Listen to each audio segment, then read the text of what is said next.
everyone, it's Sam here at Model Chili Scalar Models, and this is mainly just an update video on some of the projects I've worked on in the past and some other things that I haven't recorded before. And also because a couple of weeks ago my phone died on me, and so I was without a phone for a little bit, which is unthinkable in this day and age, but that also meant I couldn't do any recording or take any photos. So I've got a new phone and I'm back up and running, but it's also the middle of winter here, so I've been kind of going a bit slow lately. I haven't really been building anything. And so, yeah, I'm full of excuses at the moment, but yeah, so I thought I'd just show some of these Bandai Stormtrooper and Clone Trooper figures that I've been working on. So you may recognise the clone and the shock trooper there, and I've just been touching up some of the details, like on the this clone lieutenant.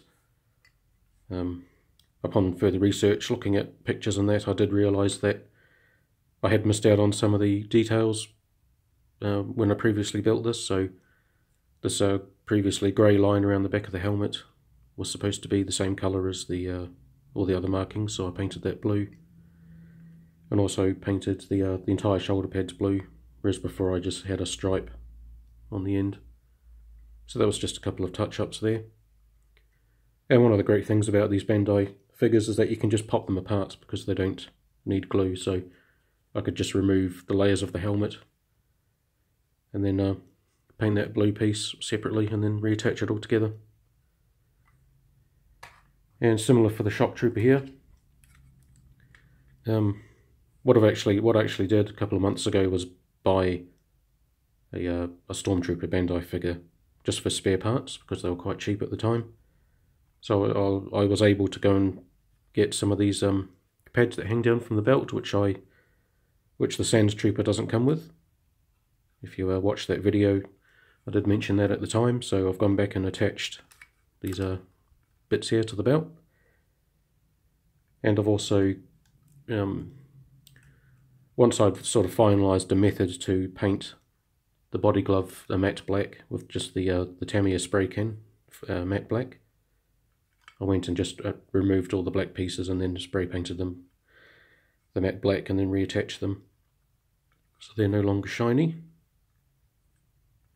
And I think that was about it for that figure. So that's that touched up. And then the Shadow Trooper here.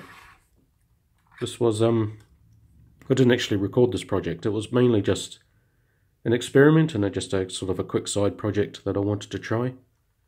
This is basically a normal Stormtrooper, just the white one, and I basically tried spray painting it with the Tamiya spray can gloss black.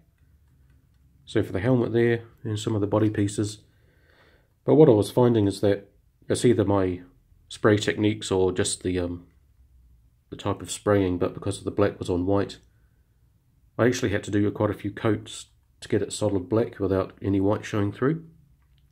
So I actually went through more than one, well, I ran out of the can that I had just painting this small figure.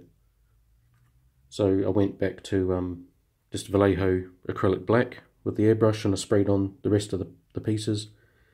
But of course that wasn't nowhere near as glossy as the spray can. So then I went back and used Vallejo's clear gloss acrylic from the airbrush and just sprayed it onto the rest of the body pieces. And I'd never really used it in such a way before. I had used it a couple of years ago and wasn't really impressed with the results. So I went back and tried it on this figure, and yeah, it came out okay. It's not quite as glossy as the spray can, but I think it's glossy enough. And yeah, so it came out okay in the end. The body glove was just the matte black spray as before. And then I attached the shoulder pad that I actually had saved from the Sand Trooper, and then attached it to this one here, just to make him look a little bit different. And then just tried to scuff it up a little bit, just to show that it's sort of a leather fabric type of thing. And the funny thing is, it's really hard to take photos of this thing because the black reflects and picks up every little single bit of dust and grit, and it has funny reflections, so it just looks kind of really bad in photos for some reason. I'm not sure why. So I haven't really showed it around much, but yeah. Well, it's not too bad, I don't think, just for a background figure. So that's some of the projects that I've been working on the last few weeks off camera.